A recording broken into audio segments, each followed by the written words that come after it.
batch 4. So, yung topic po natin today ay tungkol sa nasa Great Tribulation ka ba ngayon? Or Great Tribulation.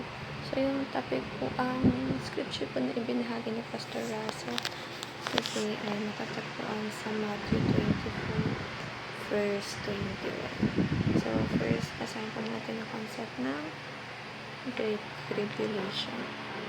So, the Great Tribulation mentioned in Matthew 24, verse 21 refers to a period of intense suffering and persecution.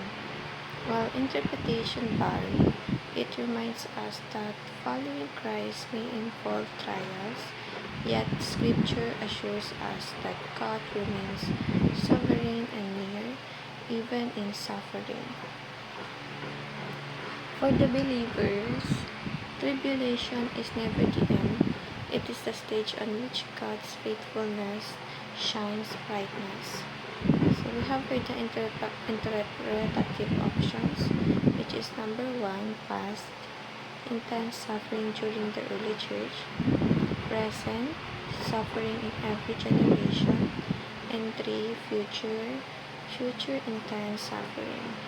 We have here the teachings, which is the suffering is not without a purpose. Suffering unites us with Christ, and sufferings achieves for us ang internal glories. Lagi nga po sasabihin na ito ng Panginoon o ng Biblia kung patuloy tayo nagkakaroon ng communication sa Kanya na ang sufferings po natin o yung mga pagsubok natin sa buhay ay may purpose. Kumbaga, meron siyang positive impact sa atin na syempre hindi naman yun ibinigay ng Panginoon. Wala lang. Dahil lang, para lang masaktan tayo, ganyan pahirapan tayo. At it has a purpose at may tayo ng Panginoon kung bakit na po ay yung ginawa sa atin. Palagi rin tayo manabig sa mga desisyon niya sa buhay natin. We all know naman na hindi tayo papabayaan ng Panginoon at magtiwala tayo sa mga desisyon na pinipili niya sa atin. And we have here the applications, which are the consider suffering pure joy, participate in Christ's suffering, and let your suffering become your internal glory. So, kaya ang pinapakita sinasabi na lahat ng bagay ay may dahilan at lahat ng bagay ay may purpose.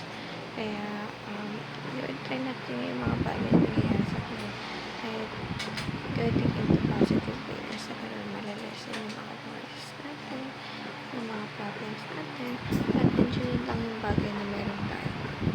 So, we should acknowledge God for everything that He give us or provide us. Kasi ang Panginoon po ay laging may rason na bakit kasi binibigay sa itong bagay na ito, bakit ngayon masaya tayo, mamaya ay malungkot.